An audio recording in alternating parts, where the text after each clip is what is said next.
একটা সুন্দর লাইন পড়লাম, P of P is P, price of progress is pain. একটা স্টুডেন্টকে ধরে নাও, যে কোনো একটা চাকরি পরীক্ষার জন্য খাটছে বা জীবনে উন্নতি করতে চাইছে, তাকে কি করতে হয়? তাকে তার ঘুমকে ত্যাগ করতে হয়।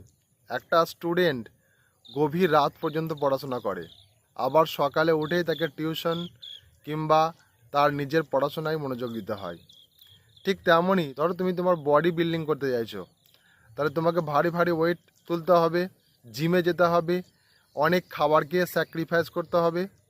ঠিক তেমনই তুমি তোমার জীবনের যে ফিল্ডে উন্নতি করতে চাও, তারই প্রাইস হলো একটাই, সেটা হলো পেন।